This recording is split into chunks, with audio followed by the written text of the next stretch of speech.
ETF index mutual funds నేర్చుకుని stock మార్కెట్లో రాణించాలనుకుంటున్నారా? వెంటనే ఈ నెంబర్కి కాల్ చేయండి. నమస్తే, వెల్కమ్ టు సుమన్ టీవీ. నేను మీ సాయి భైరి. అమెరికా అధ్యక్షుడు ట్రంప్ వ్యూహాత్మకంగా వెనిజులా పైన దాడి చేసి సైన్యంతో అక్కడ వెనిజులా అధ్యక్షుడిని బంధించి తీసుకురావడం పట్ల ఇప్పుడు ఒక్కసారిగా ప్రపంచం అంతా నివరపోయింది. దీని కారణంగా మరొకసారి ప్రపంచ దేశాలలో కొంత అలజడి నెలకొన్నటువంటి పరిస్థితి. ఒకవైపు ఉక్రెయిన్ రష్యా యుద్ధం జరుగుతూ అది ఇంకా తెగట్లేదు. మిగతా దేశాలలో కొంత అలజడి లాంటి పరిస్థితి ఉంది, సౌదీ అరేబియా కానీ ఇతర దేశాలలో. ఇప్పుడు తాజాగా మరొక దేశంలో, లాటిన్ అమెరికా దేశాలలో నెలకొన్నటువంటి ఈ పరిస్థితి రాబోయే రోజులలో దీని ఎఫెక్ట్ బంగారం పైన ఏ రకంగా పడబోతుంది? రేపొద్దున బంగారం ధరలు దీని ఎఫెక్ట్ కారణంగా ఏమైనా మార్పు చేర్పులు జరగవచ్చా? భారీగా పెరిగేటువంటి అవకాశం ఏమైనా? పూర్తిగా తెలుసుకునేటువంటి ప్రయత్నం చేద్దాం. మనతో పాటు స్టాక్ మార్కెట్ అనలిస్ట్ ప్రభు గారు ఉన్నారు. సార్ నమస్తే. సార్ నమస్తే అండి. సార్, మొన్న మనం 2026లో బంగారం కొంత పెరుగుతుంది అని చెప్పేసి మాట్లాడుకున్నాం. కానీ ఊహించని విధంగా ఎవరు అనుకోలేదు ఇంత సడన్గా అమెరికా వెనిజులా పైన దాడి చేసి అధ్యక్షుడిని బంధించి తీసుకొచ్చి ఇలా ప్రపంచవ్యాప్తంగా అన్ని దేశాలలో కొంత కలవరానికి గురి చేస్తుందని. సో దీని కారణంగా ఇప్పుడు బంగారం రేట్లో ఒడిదుడుకులు వచ్చేటువంటి అవకాశం ఏమైనా ఉందా? డెఫినెట్గా వస్తుంది. It's a geopolitical shock. వెనిజులాది అనుకోని ఇది తెరపైకి వచ్చింది. దాని ఎఫెక్ట్ గోల్డ్ సిల్వర్ మీద పడే ఛాన్స్ ఉంది.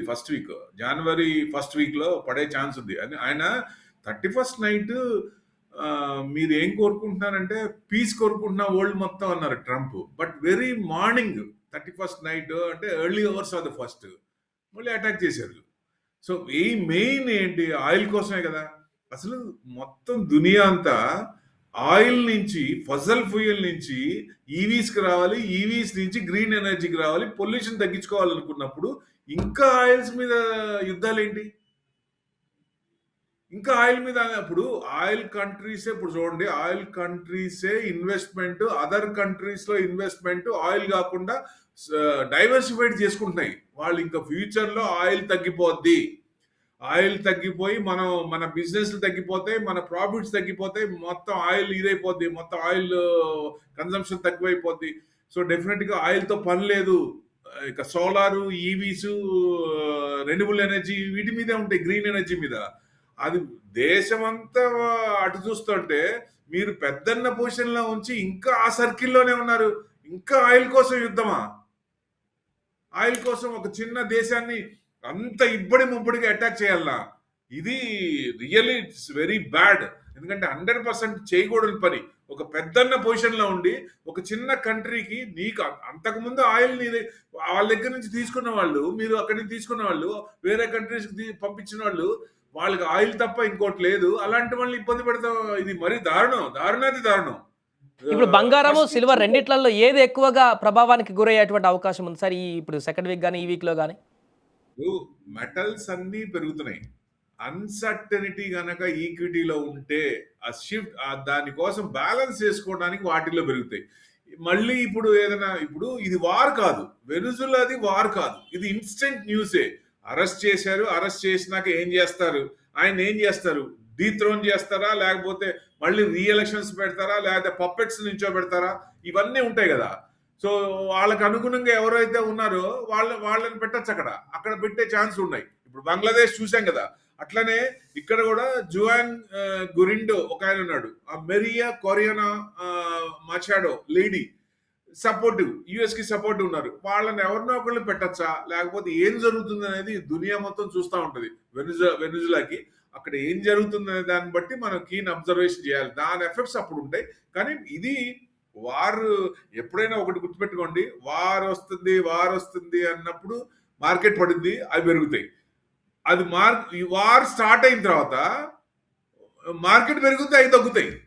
కాబట్టి ఇది వార్ కాదు, ఇది చేయకూడని పని. కాబట్టి ఇన్స్టెంట్ అంటే ఒక్కసారి తెరపైకి వచ్చింది కాబట్టి ఇది కొంచెం ఫ్లేర్ అయిపోతుంది. అందుకని మార్కెట్ కూడా ఫస్ట్ 2 days కొంచెం డౌన్ సైడ్ ఉండొచ్చు అనేది ఎక్స్పెక్ట్ చేస్తున్నాం. ఫ్లోలో ఉన్నది. ఈ న్యూస్ వల్ల కొంచెం డౌన్ సైడ్ కన్సాలిడేషన్ తీసుకొని అక్కడ ఏం జరుగుతుందో చూసుకొని నెక్స్ట్ 3 days లో మార్కెట్ పెరగచ్చు అనుకుంటాం. కాబట్టి క్లోజ్ లో ఉంది కాబట్టి మనకు పెద్దగా తెలియట్లేదు ఏం జరుగుతుందని మార్కెట్లో. రేపు మండే ఓపెన్ అయితే కానీ అసలు ఏది డౌన్ అవుతుంది, ఏది హై అవుతుంది, దీని ప్రభావం ఎంత ఉందనేది మనకు రేపు మార్నింగ్ అవర్స్లో తెలిసే అవకాశం ఉంది. సో అంటే ఈ గోల్డ్ సిల్వర్ అనేది లాటిన్ అమెరికా నుంచి జరిగినటువంటి ఈ పరిణామాల కారణంగా అంటే అక్కడి నుంచి ఎంత దిగుమతి అవుతుంది సార్ అన్ని దేశాలకు? దీని ప్రభావం ఎంత మేరకు దిగుమతి మీద ఏమైనా పడేటువంటి అవకాశం ఉందా? అంటే గోల్డ్ ఇప్పుడు మనకేమి మైండ్స్ ఏం లేవు కదా, మనం టోటల్గా బయట నుంచి తెప్పించుకుంటున్నాం. ఇప్పుడు సిల్వర్ అంటే కొన్ని రీవైటలైజ్ అవుతున్నాయి, కొన్ని అంటే కాపర్ని వెలికి తీసే అన్ని ఇదివరకు కొన్ని క్లోజ్ చేశారు. గోల్డ్ మైన్స్ కూడా కొన్ని క్లోజ్ అయినాయి. సో దాని ఎఫెక్ట్ వల్ల డిమాండ్ పెరిగింది, సప్లై తగ్గింది, కాబట్టి మైనింగ్ తక్కువైపోయింది. సో గోల్డ్ లో కాదు కానీ సిల్వర్ లో రీవైటలైజ్ చేస్తున్నారు. ఆ కాపర్ మళ్ళీ రీఓపెన్ అవుతున్నాయి ఆ మైన్స్ అన్ని. సో అందుకని కాపర్ కొంచెం ఇది బాగా అంటే డిమాండ్ ఎక్కువ ఉంది కాబట్టి సప్లై తక్కువ ఉంది, దానికి అనుగుణంగా దాని మీద వర్కౌట్ చేస్తున్నారు. గోల్డ్ అయితే పెద్ద మూమెంట్స్ ఉండవు. నేను అనుకోవడం అంటే మరీ ఇంకొక యుద్ధం కానీ రష్యా యుక్రెయిన్ యుద్ధం, ఇప్పుడు ఆ యుద్ధం తీసుకుందాం. రష్యా యుక్రెయిన్ డైరెక్ట్ అటాక్ చేశారు పుతిన్ని, మరి ఊరుకుంటాడా? ఇప్పుడు చూడండి నెక్స్ట్ 3 days లో ఎలా అసలు ఉక్కిరి బిక్కిరి చేశాడు ఆ యుక్రెయిన్ ని. అసలు అన్ని విధాలుగా దిగ్బంధం చేస్తాడు ఆయన. ఇప్పుడు దాకా సైలెంట్ గా ఊరుకున్నాడు, ఇప్పుడు ఇంక ఊరుకోడు పుతిన్. 100% ఇది చేస్తారు. అప్పుడు ఏమవుతుంది, ఈక్విటీ మార్కెట్ కొంచెం ఇబ్బంది పడుద్ది. సో ఈ గోల్డ్ సిల్వర్ కొంచెం పైకి అప్ సైడే ఉంటాయి, అంటే అప్ సైడ్ కన్సాలిడేషన్ ఉంటాయి. పెద్ద పెరగవు కానీ అప్ సైడ్ కన్సాలిడేషన్ ఉంటాయి. సిల్వర్ మటుకు యథాతథ ఇక తగ్గేదేలే అన్నట్టు ముందుకు పోతూనే ఉంటది. అది మటుకు ఎవరు ఆపలేరు. No one can stop silver. Unstoppable అనుకోవచ్చు సిల్వర్ అయితే. కాకపోతే 1 step backward, 3 step forwards. 1 step backward ఎందుకు అంటే 1 lakh, 1.5, 2 lakhs, 2.5 ఎక్కడన్నా చూడండి సైకలాజికల్ ఫిగర్ వచ్చినప్పుడు మన వాళ్ళకి భయం వేస్తుంది. అమ్మో ఇది ఇక్కడ అమ్ముకుందాం, ప్రాఫిట్ బుక్ చేసుకుందాం అనిపిస్తుంది. అక్కడ అమ్ముతారు. ఆ అమ్మిన దాన్ని బట్టి ప్రైస్ కరెక్షనే. ప్రైస్ కొంచెం అమ్ముతున్నారు కాబట్టి తగ్గే ఇది ఉంది, ఎక్కువ అమ్ముతున్నారు కాబట్టి అట్లా తగ్గటం. ప్లస్ బయింగ్ ఆగదు కాబట్టి బయింగ్ మళ్ళీ యథాతథ మళ్ళీ పెరిగే ఛాన్స్ ఉంటాయి. అంటే మళ్ళీ మనం టార్గెట్ ఎక్కడ పెట్టుకోవచ్చు, సిల్వర్ 3 lakhs వరకు పెట్టుకోవచ్చు. 3 lakhs దగ్గర 3 లక్షలు దాటేటువంటి అవకాశం ఉందంటారు. అంటే ఇప్పుడు చెప్పటానికి చెప్పొచ్చండి, 5 లక్షలు దాటింది, 6 లక్షలు వచ్చింది చెప్పొచ్చు. కానీ దానికి ఒక క్రమ పద్ధతి ఉండాలి కదా, ఏం చెప్పినా కానీ. మనం ఎవరైనా ఇన్వెస్టర్స్ ఏం చూడాలి, 2 lakhs దాటిందా కొంచెం జాగ్రత్తగా ఉండాలి. అంటే ఇదివరకు కూడా 75,000కి వెళ్ళి మళ్ళీ ఎంతవరకు వచ్చింది కిందకి, బిలో 50,000, 40,000 బిలోకి వచ్చింది. అప్పుడు ఎంత ఇబ్బంది పడ్డాము. సో అందుకనే ఇప్పుడు కొంచెం జాగ్రత్తగా అలర్ట్గా ఉండాలి. ఏదొచ్చినా సిల్వర్ లో చినుకుమని ఏదైనా నెగిటివ్ వచ్చినా, అంటే మార్కెట్ స్ట్రాటజీలో ఏదైనా మార్పులు వచ్చినా పారాబోలిక్ పాత్ వస్తుంది కాబట్టి కొంచెం జాగ్రత్తగా ఉండాలి. సిల్వర్ లో అలర్ట్గా ఉండాలంట నేను 100%. ఎందుకంటే మనం మొన్నటి దాకా ఏమన్నా తడిగుడ్డేసుకొని పడుకోవచ్చు అన్నాం, కరెక్ట్. ఇప్పుడు దాకా వచ్చింది, ఇంకా డిమాండ్ ఉంది, ఇంకా డిమాండ్ ఏం తగ్గల, కన్సంప్షన్ పెరుగుతోంది. ఇంకా chances are there to go up, to flare up. బయటికి అంటే పెరగడానికి ఛాన్సులు ఎక్కువ ఉన్నాయి కానీ తగ్గడానికి లేవు. కానీ 1 step చిన్నది ప్రాఫిట్ బుకింగ్ లో. కానీ ఎక్కడైనా కొంచెం చేంజ్ వస్తే కొంచెం అలర్ట్ ఉంటే మంచిదంటాను నేను.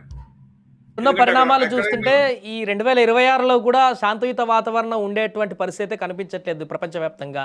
ఇంకా ఇలాంటి అలజడులు మధ్యలో కొనసాగితే గోల్డ్ అనేది 2 lakhs దాటేటువంటి అవకాశం అని చూడొచ్చు అంటారు. ఎందుకంటే ఆల్రెడీ పెరుగుతుందని చెప్పేసి అనుకున్నాం ఇంతకుముందే. ఇట్లాంటివి ఉంటే definite geopolitical tensions, geo wars ఇట్లాంటివి ఏదన్నా ఉంటే డెఫినెట్ గా ఫ్లేర్ అప్ అయ్యే ఛాన్స్ ఉంటుంది. 2 lakhs రాదా అంటే రాదు అని చెప్పలేము, వస్తుంది అని గట్టిగా చెప్పలేము. అంటే ఈ ఇష్యూస్ ఉన్నప్పుడు ఆల్టర్నేట్ గా అసెట్ క్లాస్ లో అది పెరిగే ఛాన్స్లే ఉంటాయి. సో గోల్డ్ కూడా ఇంత పెరిగింది అనుకోండి, క్రైమ్ రేట్ కూడా విపరీతంగా పెరిగిపోద్ది. చిన్న ఉంగరాలకే వేళ్ళు చేసి ఉంటారు. అంత గోల్డ్ క్రైమ్ రేట్ పెరిగిపోద్ది. మరి అంత పెరగకూడదు కూడా జనరల్ గా. సో ఏది ఏమైనా గోల్డ్ దగదగల కంటే మనం ఇప్పుడు ఏమంటున్నాం, ఇప్పుడు దాకా నానుడేంటి, సిల్వర్ గోల్డ్ షాప్స్. మీకు ఆ నానుడు మారింది చూడండి. సిల్వర్ షాప్స్ అంటున్నారు ఇప్పుడు. టోటల్ అన్ని వైట్ దగదగలు కనపడుతున్నాయి, ఎల్లో దగదలు ఎక్కడ కనపట్లా. ఇంత రేట్ ఉంటే ఎవరైనా వచ్చి ముందుకు కొనడానికి కూడా, మనకి ఎక్కువ middle and lower middle class ఎక్కువ ఇండియాలో. మరి అలాంటప్పుడు ఎక్కువ ఇంత పర్సంటేజ్ పెట్టి కొనుక్కోవడానికి ఛాన్స్ ఉండదు. అంటే మీరు అడగచ్చు, కానీ ఇంత ఉన్నా కానీ గోల్డ్ షాప్ లో విపరీతంగా జనం ఉన్నారు కదా, మరి దాని సంగతి ఏంటని. వాళ్ళు ఎందుకున్నారు, రీప్లేస్మెంట్ ఉన్నారు. ఆల్రెడీ ఉన్న ఆర్నమెంట్స్ కి లేటెస్ట్ ఆర్నమెంట్స్ కి రీప్లేస్ చేసుకొని ఆ బ్యాలెన్స్ అమౌంట్ కి పే చేస్తున్నారు. మీ ఏ గోల్డ్ షాప్ అయినా అడగండి, ఇదివరకు ఉన్న ట్రెండింగ్ గోల్డ్ పర్చేసింగ్ లో ఇప్పుడున్న గోల్డ్ పర్చేసింగ్ దాన్ని అబ్జర్వ్ చేస్తే కీన్ అబ్జర్వేషన్ అయిపోద్ది, తేట తెల్లం అయిపోద్ది. అంటే ఫ్రెష్ బయ్యింగ్ తగ్గింది. ఎవరు కొంటున్నారు? సెంట్రల్ బ్యాంక్సే కొంటున్నాయి. మెయిన్ సెంట్రల్ బ్యాంక్సే విపరీతంగా ఎక్రూడ్ చేస్తున్నాయి. వాళ్ళు ఇంకా ఇంకా ఆగట్లా, ఇంకా చేస్తూనే ఉన్నాయి. వాళ్ళ స్ట్రాటజీలో ఎక్కడ మార్పు లేదు. వాళ్ళ స్ట్రాటజీలో మార్పు లేనంత కాలం గోల్డ్ పెద్ద ఛాన్స్ కిందకి పడే ఛాన్స్ లేదు. ఏదన్నా మామూలుగా ఉంటే ప్రైస్ కరెక్షన్ లాగా ఒక 5-10%, మ్యాక్స్ టు మ్యాక్స్ 20%. అంతకు మించి రావాలంటే మటుకు వాళ్ళు ఎక్రూడ్ చేసింది అమ్మాలి.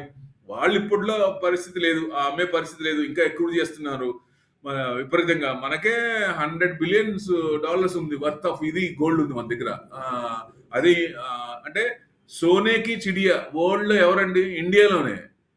మొత్తం ప్రతి ఇల్లు కూడా ఎతికితే మామూలుగా డిక్లేర్ చేసిన దానికంటే అన్డిక్లేర్డ్ గోల్డ్ విపరీతంగా ఉంటుంది ఇండియాలో. ఫస్ట్ ఇండియానే వస్తుంది. అందుకే first rules and regulations gold declare చేయాలని చెప్పి మళ్ళీ లేడీస్ లో ఆడవాళ్ళ కొంచెం మార్పు వస్తే ఓట్లు కూడా పడ్డా ఉంది చూసి మళ్ళీ వెనక్కి తీసుకున్నారు. సో గోల్డ్ కదిలిచ్చారా గవర్నమెంట్లే అతలకుతలం అవుతాయి, వెనక కూలిపోతాయి. అందుకంటే ఆడవాళ్ళకి సెంటిమెంట్ అంత. అది ఏదైనా ఫంక్షన్ అయినా ఏదైనా ఫస్ట్ ఏం చూస్తారు? గోల్డే చూస్తారు. ఏదైనా ఉన్నా ఇంకొంచెం దాని మీద పాజిటివ్ గా, అంటే పాజిటివ్ వైబ్స్ తో శుభసూచిగా ఉన్నట్టు ముందు గోల్డ్ కొని తర్వాత పనులు చేస్తారు. సో అట్లా ఉంది కాబట్టి కొంచెం రిటైల్ జనాలు పెరిగినా రిటైల్ పర్సంటేజ్ ఎంత పెరుగుద్ది? అంత పెరగడానికి కారణం ఏంటంటే అంటే ఆడవాళ్ళ ఆలోచనలు ఎలా ఉన్నాయో ఆర్బీఐ కానీ సెంట్రల్ బ్యాంక్స్ ఆలోచనలు అలా ఉన్నాయి అనుకోవచ్చు ఒక రకంగా. వాళ్ళు గోల్డ్ ఇష్టపడుతున్నారు. సో అందుకనే గోల్డ్ పెరుగుతోంది విపరీతంగా. Sir thank you so much. అది మొత్తానికి ప్రస్తుతం జరుగుతున్నటువంటి పరిణామాల కారణంగా గోల్డ్ ధరలు మరలా పెరిగేటువంటి అవకాశం అయితే పుష్కలంగా ఉన్నట్టు వారు చెప్తున్నారు. ఇప్పటికే 2026లో 15-20% పెరుగుతుందని మొన్న చెప్పారు ప్రభు గారు. బట్ ఇప్పుడు అన్ఎక్స్పెక్టెడ్గా వెనిజులా ఇష్యూ అనేది తెరపైకి రావడం, ప్రపంచ దేశాల్లో కొంత అనిశ్చిత వాతావరణం నెలకొనడం అనేది కూడా రేపు సోమవారం నుంచి మరలా ఇది విపరీతమైనటువంటి పెరుగుదలకు కారణం కావచ్చు అనేటువంటి ఒక అంచనా కూడా వ్యక్తమవుతుంది. చూద్దాం మరి రేపెల్లుండిలో ఈ గోల్డ్ ధరలు ఏ రకంగా మారబోతున్నాయనేది.